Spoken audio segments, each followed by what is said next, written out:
et j'ai su que je voulais tout simplement faire ça de ma vie en fait. Alors voilà, je viens à la fois d'un dessin pur et dur sur papier, mais également d'une animation purement réelle avec de la matière, de la vraie, prise directement avec un appareil photo. Et c'est tout ça qui, fusionné en fait, crée l'animation papier. Enfin, il y a autre chose qui me semble essentielle, c'est la texture. Le papier a une texture unique. Ce grain du papier, parfois essentiel, parfois vraiment présent, que je m'efforce d'utiliser. Mon projet de licence cette année s'est consacré sur la matière et la texture au cinéma, et mon film Sisyphe a servi d'objet d'étude. Donc je me devais d'y mettre un maximum de matière dans le film, qu'on sente que ce qu'on filme, que ce qu'on prend en photo est réel, existe, est tangible. Ça, c'était quelque chose qui était essentiel pour moi, et qui, je pense, surtout sert énormément le propos du film. Un film qui, si vous regardez les vidéos, vous le savez, est consacré à l'escalade d'une montagne, donc où le côté rocheux, rocailleux et donc textuel est essentiel, et c'est pour toutes ces raisons que le papier me semblait être le meilleur support. En revanche, il y a bien un point que je dois reconnaître, c'est son aspect écologique.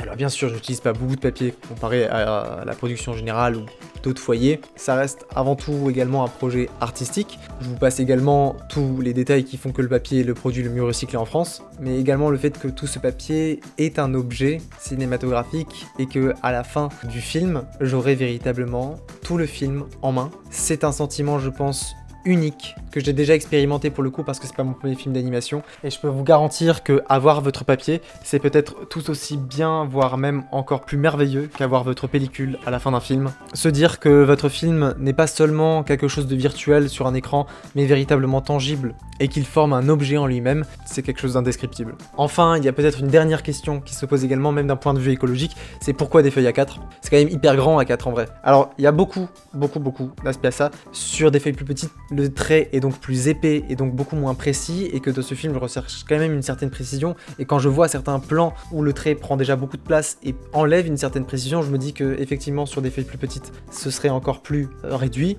Il y a également la grande liberté de choisir son champ, c'est-à-dire que je peux créer vraiment un très grand dessin et ensuite recadrer à la prise de vue comme je le souhaite. Et enfin, il y a évidemment l'aspect pratique. Le papier issu des coupes nécessaires ou du recyclage se trouve facilement, en grande surface ou en papeterie. Il est à un prix également raisonnable, donc ça me permet également de faire en sorte que ce projet soit tenable et puisse quand même voir le jour. Enfin, pour éviter son impact environnemental, il y a également le choix de l'encre, mais ça, c'est une autre histoire.